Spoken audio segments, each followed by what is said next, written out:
How's it going, everybody? I'm Dave Glavin, an aspiring NBA salary cap strategist. And today I'll be discussing the Minnesota Timberwolves' outlook ahead of this season's trade deadline, how they can utilize the limited tools that they do have to add to their roster, and the effect of any potential additions on their future financial commitments, especially this summer. So let's get right into it.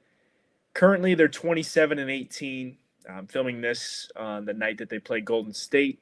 But they're 15 and 7 at home, 12 and 11 on the road, and 11 and 11 in clutch games. Puts them seventh in the Western Conference, about 9.5 games back of Oklahoma City. They're sixth in offensive rating and seventh in defensive rating, which is really promising for their overall standing. A little bit about their four factors. On the offensive end, they're top five in effective field goal percentage and turnover percentage. Encouraging that they're doing well at not turning the ball over, considering they don't start a traditional point guard. They're also above average in free throw rate and about middle of the pack when it comes to their offensive rebounding percentage. On the defensive end, they're also in the top five in effective field goal percentage, above average in forcing turnovers, as well as cleaning glass, not giving up a ton of offensive rebounds. But they have a below average opponent free throw rate, so they do tend to foul a bit much. Some miscellaneous team stats. They're bottom five in free throw percentage, which is definitely concerning. If you want to be an elite team, you have to be able to knock down free throws. But they are top 10 in opponents' points off turnovers, opponent second chance points, and opponent fast break points, which are kind of the key tenets of having a really strong defense. And they're also top five in opponent three-point attempts. It's clearly a focus of their defense. To not allow opponents to take threes, which in today's NBA usually leads to success. They have 8 lineups with over 100 possessions. I'd like to highlight the Mike Conley, Dante DiVincenzo, Jaden McDaniels, Julius Randle, Gobert lineup, plus 19.2 net. They average 130 points per 100 possessions, so really killing it on the offensive end. Similarly, Anthony Edwards, Dante DiVincenzo, Jaden McDaniels, Julius Randle, and Naz Reid, plus 22.6 net, 136 points per 100 possessions. Those are their two strongest offensive lineups. Their starting lineup obviously has the most possessions together, plus 8.9 net, really balanced across the board when it comes to their four factors. Not deficient in anything in particular, but also not elite in anything. Last group I'd like to highlight, Bones Highland, Dante DiVincenzo, Jaden McDaniels, Julius Randle, and Rudy Gobert, plus 11.5 net. They are giving up 90 points per 100 possessions, which puts them in well in the 90th percentile in terms of across the league.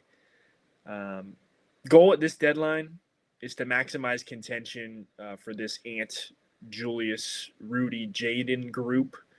Which kind of spans this year and the next 2 seasons, just based on how the contracts line up. So basically through 2027, 2028, by adding depth and delaying the second apron until next season.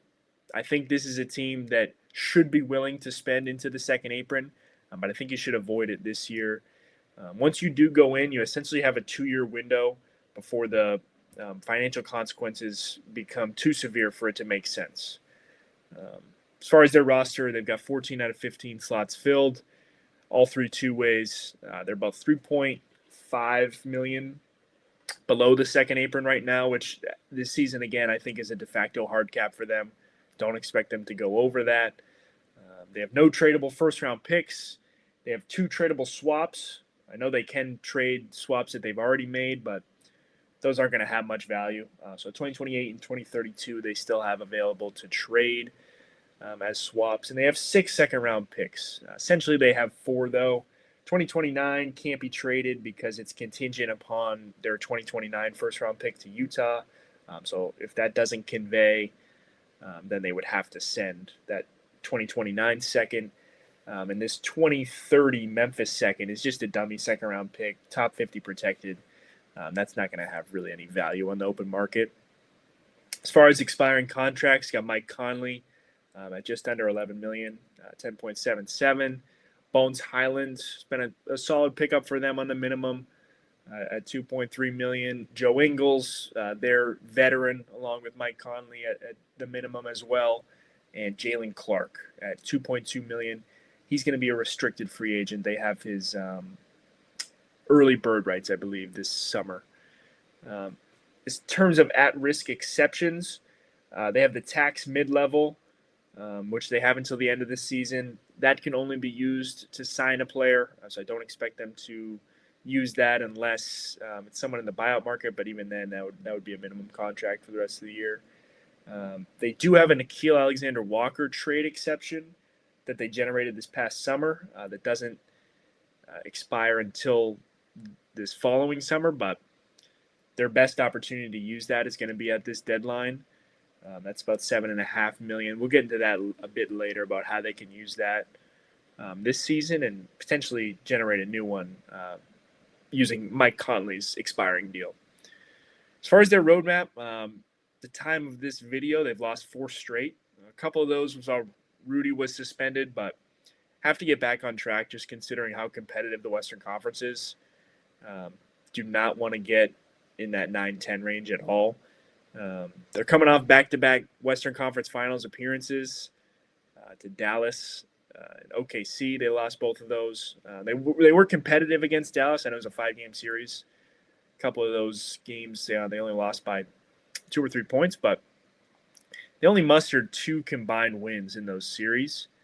And I don't say that to indicate a disappointment. I just think it's important to note.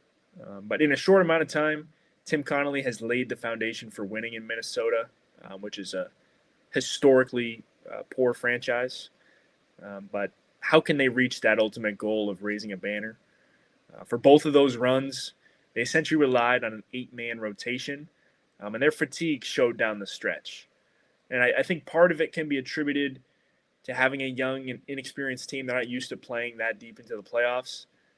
But the increased physicality of the playoffs rewards deep rosters, as we saw last year with OKC and Indiana. So I think adding depth is going to be key this season as well, just based on where their rotation stands. In today's cap environment, top-heavy spenders like Minnesota must win on the margins, whether that's through the draft, through their minimum signings, or 2 ways to build a contending roster.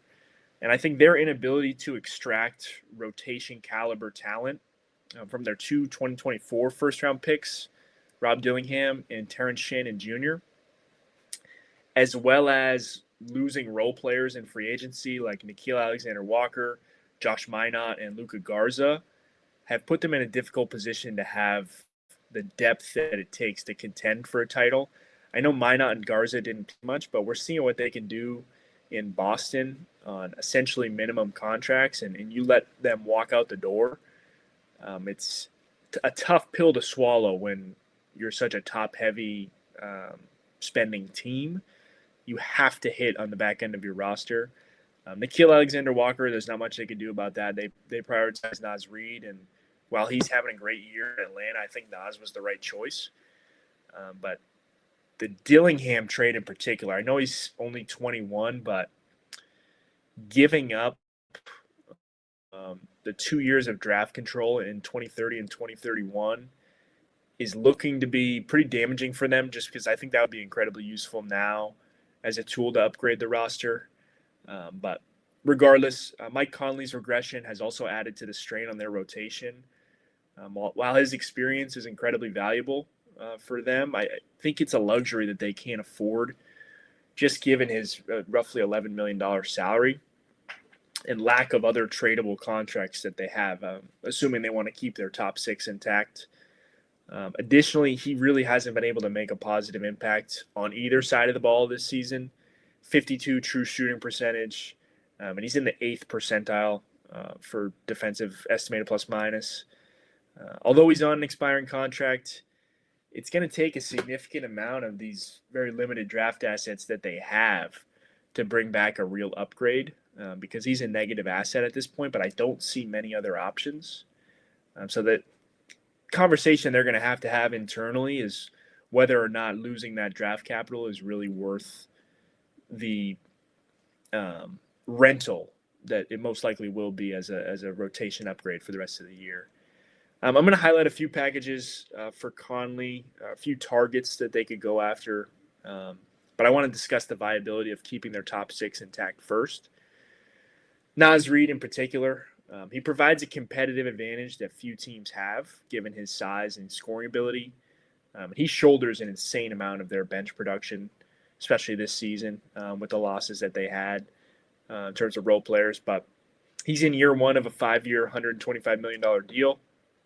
And while I'm almost certain that they're not going to trade him at the deadline, I think the writing might be on the wall if they were to disappoint down the stretch, first or second round exit. I think that's a disappointment for this group who's been to back-to-back Western Conference Finals, that he might be on the way out because they're not going to have a ton of tools this summer to upgrade their depth. And obviously, Ant's not going anywhere. You just signed Rudy to an extension, who is still one of the best defensive players in the game, and it's very difficult to replicate the impact that he has. Julius Randle is having the best playmaking season that he's had in almost 5 years. He's been really solid for them offensively. Obviously, there's a conversation about having him as your second best player. What is your ceiling? So I'm not going to rule out that he wouldn't be moved, but I also don't think that Jaden McDaniels will be moved given the offensive jump that he's taken this season. There's very few two-way players better than him across the league. I think he has a Jaren Jackson Jr. tendency every once in a while to just make these boneheaded turnovers and boneheaded shots, but it's that two-way talent doesn't come around often, so I don't think he would be on the way out. And Dante DiVincenzo, I would expect the two sides to come to an extension this offseason. So Naz is really the guy that sticks out to me, especially coming off the bench. His skill set, having guys like Anthony Edwards and Julius Randle, is a bit redundant when it comes to their top guys. So, again, I don't think anything happens at the deadline, but just something to look out for this offseason if they aren't able to make it to the conference finals and beyond again. One note on any potential acquisition at the deadline: if they're on an expiring contract, they'll almost certainly just be a rental for this season given Minnesota's financial constraints. Using the mid-level exception this offseason to re-sign anybody they acquire is going to hard cap them to either the first or second apron, depending on how much of it they use. So with no moves right now, they're about $3.7 million below the tax with 10 guys, and that's before accounting for the cap hold for their first-round pick, which is the least favorable of Utah's and their own. So that's almost certainly going to be their own first-round pick, which will be in the 20s. It illustrates my earlier point of just how important it is for top-heavy spenders to hit in the draft and on their minimum signings, because once you hit that second apron territory, it becomes very hard to add talent to the roster. You can retain if you're willing to spend, but having the tools to add other rotation pieces is almost impossible. It also begs the question, is it worth it to give up, again, like what I was talking about earlier, to give up the very limited draft capital that they do have for a rental this season as opposed to just riding it out with this roster and using some of that draft capital in the offseason when they have more available? They'll unlock the 2033 picks to upgrade the team then. I am going to talk about one potential addition.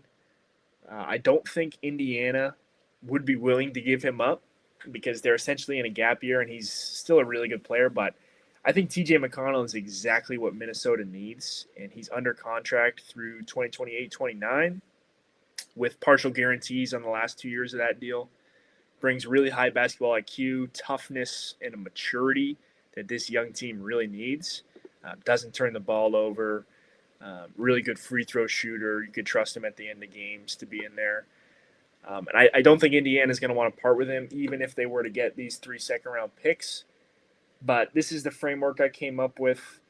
It essentially gives Minnesota a little bit of tax savings, about $2 million. It's a 1-for-1 swap, Conley for McConnell.